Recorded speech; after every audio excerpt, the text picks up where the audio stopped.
Magandang araw, narito ang inyong mabilis at daily news update. Mula Japan, Pilipinas, at iba't ibang panig ng mundo, ihahatid namin ang mahahalagang balitang dapat ninyong malaman. Manatiling updated at samahan ninyo kami. Isa lamang sa 7 examinees ang pumasa sa Special Professional Licensure Examination SPLE para sa veterinary medicine na isinagawa sa Hong Kong at Singapore noong Mayo.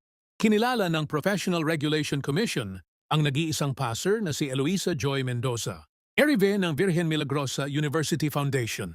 Layunin ng SPLE na mabigyan ng pagkakataon ang mga Pilipino sa ibang bansa na makakuha ng professional license nang hindi na kinakailangang umuwi sa Pilipinas.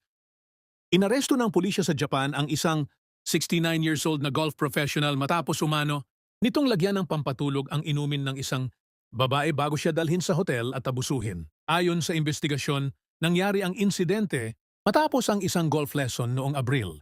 Gayunman, itinanggi ng suspek ang mga akusasyon at iginiit na kusang loob umano ang naganap sa pagitan nila. Patuloy ang investigasyon ng mga otoridad habang sinusuri ang lahat ng ebidensya kaugnay ng kaso. Nagpasya ang pulisya sa Aichi Prefecture na i-refer sa prosecutors ang kaso ng isang lalaki na pinaniniwala ang pumatay sa kanyang kasintahan noong Enero bago nagtangkang kitilin ang sarili niyang buhay. Natagpuan ng biktima na may mga tama ng saksak sa loob ng kanyang apartment habang natagpuan naman ang suspek na sugatan sa banyo ng parehong lugar. Batay sa ebidensya, naniniwala ang pulisya na pinatay ng lalaki ang kanyang kasintahan bago sinubukang magpakamatay.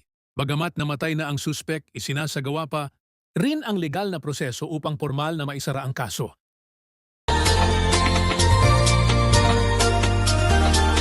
Mga problema at suliranin sa buhay ay hindi nawawala. Tanging kailangan ibay ng puso upang ikaw ay di maging kawawa. Mag-usap tayo at gagaan mga problema nyo. Mga pagsubok sa ating buhay. Malaking promo na hindi mo dapat palampasin. Handa na kami magbigay ng mas maraming offer para mag-book, makinig, manood at makisabay sa aming mga espesyal na alok. Exclusive promo sa plane ticket. Sa bawat pag-order ng plane ticket, may libreng original Mag-usap Tayo by Vicky Ozawa polo shirt kaagad. Isang plane ticket includes isang original Mag-usap Tayo polo shirt. Mas maraming ticket, mas maraming libreng polo shirt. Limited po ang aming offer up to 50. Person, no choosing in color size. Translation service Japanese-English Tagalog, dagdag tipid sa bawat transaction. Totoong tipid. Walang komplikadong proseso. Direktang bawas presyo. Abangan ang iba pang promo.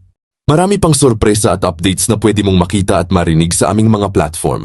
Balak mo bang pumunta sa Amerika? Andito po kami para ibigay ang aming makakayang serbisyo sa amin pong kaalaman. Message lang po. Makinig at manood sa Spotify at Apple Podcast. Laging updated sa mga bagong promo at balita. Message na po ngayon. Limitado lamang ang promo kaya huwag nang maghintay. I-check ang aming page, mag-message na po at mag-order ngayon. Kami po ng Team Mag-usap Tayo by Vicky Ozawa. Maraming salamat po. Message na po ngayon. Ang promo na ito ay para sa mga gustong maglakbay, makatipid at makatanggap ng espesyal na regalo. Samantalahin na po, message lang po sa FB page Mag-usap Tayo by Vicky Ozawa. Looking for a delicious homemade snack? Try our very own Nutflix. Homemade Filipino garlic fried peanuts.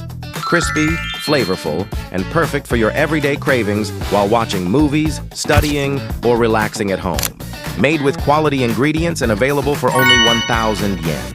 Follow our page, Mag-usap Tayo by Vicky Ozawa. Don't forget to follow, like, and share our page. Message us now to order your homemade Nutflix. Shipping fee is not included. Welcome sa Chika Showbiz! Hatid namin ang maiinit at pinakabagong balita sa mundo ng showbiz, mula Hollywood hanggang sa mga paborito ninyong artista sa Pilipinas. Tara, sabay-sabay nating alamin ang latest chika! Ipinaliwanag ni Empoy Marquez sa isang podcast na mahalaga para sa kanya ang kanyang bigote at itinuturing niya itong isa sa kanyang mga natatanging katangian. Sinubukan pa ng mga host na ipakita kung ano ang hitsura niya kapag walang bigote gamit ang isang mobile app. Sa kabila nito, mas pinili pa rin ni Empoy na panatilihin ang kanyang signature look. Ibinahagi ni Tita Astals ang kanyang Pasasalamat matapos maging bahagi ng Home Along the Riles, The Reunion. Ayon sa veteranang aktres, espesyal para sa kanya ang proyekto dahil muli nitong binuhay ang mga alaala kasama ang yumaong comedy king na si Dolphy. Nagbahagi rin siya ng ilan sa kanyang mga hindi malilimutang karanasan noong panahon ng sikat na sitcom. Mas nakilala si Kuya Kurt bilang isang American content creator na nagmamahal sa Pilipinas at kulturang Pilipino. Sumikat siya sa paggawa ng videos tungkol sa mga pagkaing Pinoy, karinderya, street food, at pang-araw-araw na buhay sa bansa. Dahil sa kanyang matagal na paninirahan sa Pilipinas, natuto rin siyang magsalita ng Tagalog at naging paborito ng maraming netizens. Kamakailan ay gumawa rin siya ng special appearance sa Kapuso series na The Master, Cutter. At iyan ang kabuuan ng ating balita. Maraming salamat sa inyong pagtutok. Huwag kalimutang i-follow ang aming page. Mag-usap tayo by Vicky Ozawa para sa mas marami pang updates mula Japan, Pilipinas, at buong mundo. Ingat at hanggang sa muli. Before we end, we invite everyone to like, share, and subscribe to our page. You can watch us not only on Facebook, but also on our YouTube channel for more updates and exclusive content. We also have original 100 Pinoy diaries and 95 Tagalog quotes at Spotify and Apple Podcast. All in Tagalog, written by Vicky Ozawa. Voice over by talented Filipina, Miss Joy and Jasmine, now available. So don't forget to listen and support our creative works. If you have any concerns, inquiries, or if you are interested in our commercials or services, please feel free to message us anytime on our Facebook page, Mag-usap Tayo by Vicky Ozawa. We are open Monday to Friday, 9 a.m. to 6 p.m., Japan time. Thank you very much for your continued support, and we look forward to assisting you. Maraming salamat from Team Mag-usap Tayo by Vicky Ozawa. Here is short quote from Ms. Vicky Ozawa, Life is a gift. Find peace of mind first rather than happiness. Thank you very much.